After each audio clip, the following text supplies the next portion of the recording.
कल्पना करो, तुम एक बारटेंडर हो, न्यूयॉर्क की किसी गुमनाम सी बार में कॉकटेल्स बनाते हो। लेकिन तुम्हारे अंदर एक राज है, एक जुनून है। तुम दुनिया के सबसे बड़े खजाने को ढूंढना चाहते हो, ऐसा खजाना जिसे मैगलन ने 500 साल पहले खोया था। और अचानक एक दिन एक अजनबी आता है और कहता है, मैं जानता हूं तुम्हारा भाई कहां है। बस यहीं से शुरू होती है एक ऐसी कहानी है जो दुनिया भर में फैली है, खतरों से भरी है और जिसमें हर मोड़ पर एक नया धोखा है। यह है अनचार्टेड 2022। आज हम इस पूरी फिल्म को तोड़ेंगे, स्टोरी, स्टंट्स, सीक्रेट्स और वो चीजें जो शायद तुमने पहली बार देखते वक्त मिस कर दी। तो बने रहो, इस पर अभी शुरू हुआ है। हमारी कहानी शुरू होती है एक रात एक म्यूजियम से। दो भाई सैम ड्रेक और नेथन नेट ड्रेक एक असाधारण चोरी की कोशिश करते हैं। वो चुराते हैं मैजेलन के उस एक्सपीडिशन से जुड़ा एक दुर्लभ नक्शा। वो नक्शा जो शायद 500 साल पुराने खजाने तक ले जाए, लेकिन पकड़े जाते हैं। सैम को एक डील मिलती है, जाने दो नेथन को, छोटा है, उसे छोड़ो। और सैम चला जाता है ये कहते हुए कि वो वापस आएगा नेथन को ऑर्फनेज में छोड़कर, लेकिन वो कभी नहीं आता। नेथन बड़ा होता है, अकेला, लेकिन एक चीज उसके साथ रहती है, अपने भाई की याद और मैजेलन के खजाने का जुनून। वो बार में काम करता है, लेकिन असल में वो पढ़ता है, सीखता है, एंशिएंट हिस्ट्री की हर डिटेल को याद करता है, जैसे एक दिन उस खजाने तक पहुंचने की तैयारी कर रहा हो। और फिर वो दिन आता है, एक आदमी उसके सामने बैठता है, उसका नाम है पता विक्टर सली सलीवन, और वो नेथन से कहता है, मैं तुम्हारे भाई को जानता था। विक्टर सलीवन एक ट्रेजर हंटर, अनुभवी, चालाक और थोड़ा बेईमान भी। वो नेथन को बताता है सैम के साथ उसकी एक पार्टनरशिप थी। वो दोनों मिलकर मैगलन के खजाने को ढूंढने की कोशिश कर रहे थे और उस खजाने की कीमत $5 अरब। हाँ, $5 बिलियन। मैगलन वो पुर्तगाली एक्सप्लोरर जिसने पहली बार दुनिया का चक्कर लगाया, उसके पास 2 जहाज थे खजाने से भरे, लेकिन वो जहाज कहाँ गए वो ये आज तक रहस्य है। सली का मानना है उन जहाजों को किसी ने छुपाया, मैजेलन के एक राइवल ने, और उस लोकेशन तक पहुंचने के लिए 2 चीजें चाहिए, 2 सोने की क्रॉस, 2 अलग अलग जगहों पर। एक क्रॉस एक ऑक्शन में है न्यूयॉर्क में आज रात, और नेथन का काम सली के साथ मिलकर उसे चुराना। नेथन हिचकिचाता है, लेकिन जैसे ही सली कहता है सैम ने तुम्हारे बारे में बताया था, उसे तुम पर भरोसा था, नेथन तैयार हो जाता है, क्योंकि यह खजाने की बात नहीं है, ये उसके भाई की बात है। ऑनक्शन का दृश्य शायद इस फिल्म के सबसे मजेदार मोमेंट्स में से एक। नेथन एक वेटर बनकर घुसता है। प्लान सिंपल है, क्रॉस को किसी तरह हाथ लगाओ, निकल जाओ। लेकिन यहाँ एक ट्विस्ट है। नेथन की नजर पड़ती है एक लड़की पर, क्लोई फ्रेजर, और क्लोई पहले ही क्रॉस चुरा रही थी। दोनों एक दूसरे को देखते हैं, दोनों जानते हैं दूसरा भी यहाँ चोरी के लिए आया है, लेकिन इससे भी बड़ा प्रॉब्लम आता है।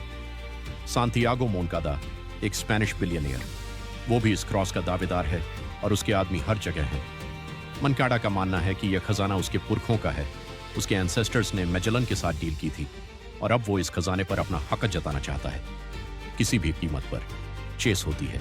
नेथन अपनी बारटेंडिंग स्किल्स और एक काफी इंप्रेसिव एक्रोबैटिक एबिलिटी से बचता है। क्रॉस मिल जाती है, लेकिन सली और नेथन के बीच एक प्रॉब्लम है। क्लोई भी उस क्रॉस को चाहती है और वो किसी पर भरोसा नहीं करती। तीनों मिलकर काम करने का फैसला करते हैं, अस्थायी तौर पर, क्योंकि दूसरी क्रॉस जो बार्सिलोना में है उसे ढूंढने के लिए तीनों को एक दूसरे की जरूरत है। बार्सिलोना एक शहर जो हिस्ट्री, आर्किटेक्चर और रहस्य से भरा है। नेथन और सली यहां पहुंचते हैं दूसरी क्रॉस के सुराग के साथ। वो सुराग मिलता है एक पुरानी चर्च में, एक हिडन टनल में, और नेथन जो इतिहास का दीवाना है, हर क्लू को एक पजल की तरह सॉल्व करता है। यहां नेथन एक इंपॉर्टेंट रियलाइजेशन करता है। वो पोस्ट कार्ड याद करता है जो सैम ने उसे भेजी थी। उस पोस्ट कार्ड पर एक क्लू था जो नेथन ने हमेशा याद रखा। दोनों क्रॉसेस को एक स्पेसिफिक तरीके से अलाइन करने पर एक नक्शा बनता है, एक लोकेशन रिवील होती है, फिलीपींस। मैजेलन के जहाज वहां छुपे हैं, लेकिन इसी मोमेंट में क्लोई नेथन के साथ धोखा करती है। वो दोनों क्रॉसेस लेकर गायब हो जाती है। नेथन और सली खाली हाथ और मोनकडा के आदमी उनकी तलाश में। सली कहता है, मैंने तुम्हें वार्न किया था, इस गेम में किसी पर भरोसा मत करो। नेथन पूछता है, तो क्या तुम पर भरोसा करूं? सली, yeah, probably not. फिलीपींस। यहां कहानी अपने पीक पर पहुंचती है। नेथन और सली किसी तरह फिलीपींस पहुंचते हैं और यहां उन्हें मिलती है जो ब्रैडॉक, मोनकादा की right hand woman, brutal, calculated और क्रॉसेस के लिए मनकाडा से भी ज्यादा डेस्परेट। लेकिन यहाँ एक और ट्विस्ट है। सैम ड्रेक, नेथन का भाई, वो यहाँ है, जिंदा। नेथन के लिए ये मोमेंट ओवरवेलमिंग है। वो भाई जिसे वो बरसों से ढूंढ रहा था, जिसकी याद में वो जीता था, वो सामने है, लेकिन कुछ ठीक नहीं लगता। सैम बताता है कि वो मोनकदा के लिए काम कर रहा था, उसे ब्लैकमेल किया गया था, लेकिन अब वो नेथन के साथ है। यहाँ सीन शिफ्ट होती है एक मैसिव जॉ ड्रॉपिंग डिस्कवरी की तरफ। मजेलन के जहाज 500 साल पुराने, लेकिन किसी केव सिस्टम में परफेक्टली प्रिजर्व्ड, एक अंडरग्राउंड हार्बर में सस्पेंडेड, जैसे टाइम ने उन्हें छुआ ही नहीं। नेथन, सैम, सली सब स्पीचलेस। ये वो मोमेंट है जिसके लिए ये पूरी जर्नी थी, लेकिन खजाना मिला और दुश्मन भी आ गए। और यहाँ आती है मैं इस फिल्म का सबसे आइकॉनिक, सबसे इंसेन, सबसे ये एक्चुअली हो रहा है वाला सीक्वेंस। ब्रैडक के आदमी जहाजों को हेलीकॉप्टर से उठाते हैं मिड एयर में, और नेथन जो इन जहाजों पर है को एक मूविंग, स्विंगिंग, क्रैशिंग शिप पर लड़ना है जो हवा में है, हेलीकॉप्टर से लटका हुआ है। ये वो सीक्वेंस है जो वीडियो गेम प्लेयर्स को इंस्टेंटली फेमिलियर लगती है, क्योंकि ये अनचार्टेड 4 के एक लेजेंडरी लेवल से इंस्पायर्ड है। नेथन किसी तरह सरवाइव करता है, ब्रैडक से फाइनल कॉन्फ्रंटेशन होता है, और उसी मोमेंट में शाओ ने एक और रेवोल्यूशन। सैम अब वो नेथन का भाई नहीं है, या कम से कम पूरी तरह वो नहीं जो दिखाई दे रहा था। सैम ने नेथन को यूज किया, उसे यहां लाया क्रॉसेस के लिए, खजाने के लिए। नेथन टूटा हुआ, लेकिन अब और नाइव नहीं, ब्रैडक मारी जाती है। मोनकाडा पहले ही खत्म हो चुका था, उसकी ही एक आदमी ने उसे बिट्रे किया।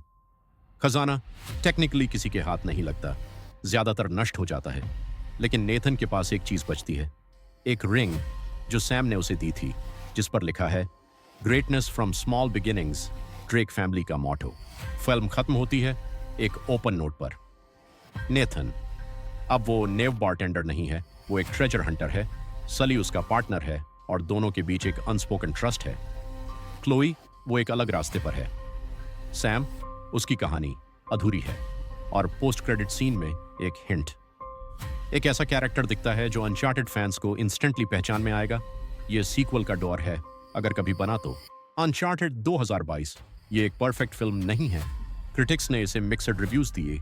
वीडियो गेम फैंस ने आर्ग्यू किया कि यह उस लेगेसी को पूरी तरह जस्टिस नहीं करती, लेकिन एक बात तो है, यह एंटरटेनिंग है, यह फन है। टॉम हॉलैंड ने साबित किया कि वो सिर्फ स्पाइडरमैन नहीं है। मार्क वॉलबर्ग का सली अंडरस्टेटेड लेकिन इफेक्टिव। और सबसे बड़ी बात, ये एक ऐसी स्टोरी है जो रिमाइंड करती है असली खजाना वो नहीं जो केव्स में बंद है। असली खजाना है वो रिश्ते, वो यादें, वो जर्नी जो तुम्हें वहां तक ले जाती है। तो अगर तुमने अनचार्टेड नहीं देखी, देखो, और अगर देखी है तो कमेंट में बताओ तुम्हारा फेवरेट सीन कौन सा था। लाइक करो, सब्सक्राइब करो, और मिलते हैं अगले वीडियो में।